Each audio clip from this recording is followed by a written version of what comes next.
Alhamdulillah, rezeki tahun ni aku dapat beli rumah baru. Ni semua hasil titik puluh aku semasa aku menjadi content creator. Jadi, let's go.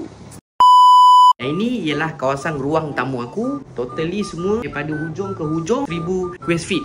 So kalau korang tengok kat sini, ada screen besar ni. Ini TV yang bersaiz 90 inci. Dan ini kawasan tempat aku istirahat lah. Ibarat macam kalau contoh aku tengah balik kerja, nak chill-chill, dan aku akan kena-kenakan kopi aku lah. Kat sini pula ada kawasan kolam. Rasa macam malam nak naik atas. Bilik kat atas ada 3. Aku akan terus terjun kat sini lah. Dalam masa yang sama, apa yang korang nampak ni bukan senang nak jadi senang. Serius cakap, 2-3 pagi tau aku tak tidur lagi. Kurang rehat, fikir konten, esok nak buat apa. Gentle cakap. Nasib baik kau tahu tak, ada set mandian daripada Papa Laris ni. Dia ada 2 gel mandian. Satu madu bidara, satu lagi aurah 7 bunga. Macam aku rider, memang jenis badan senang berbau lah. Macam kulit-kulit mati. Yang paling best sekali bila aku pakai macam apa, aromaterapi. Memang ngam gila. Sebab dia ada 5 campuran. Macam 5 purut. Dia ada garam bukit, aromaterapi, Strax Rose, ni Royal Bee. Campuran-campuran asli lah orang panggil. Lepas mandi rasa bersih, tak melekit, rasa segar gila. Untuk siang aku akan pakai aurah 7 bunga. Sebab apa, dia yang bagus dia, bila siang kulit aku ni cepat kering. Dia apa, anti kenuraan.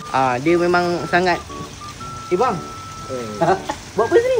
Tak, kau tu bila nak balik? Wih, dah pukul 12.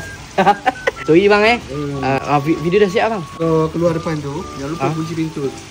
Okay baik bang. Terima kasih bang Aku jalan. Okay. Baju pulang tu. Tak apa lah bang, baju saya pulang lah bang. Okay, terima kasih bang Sorry bang. Santai pula. Okay, bye.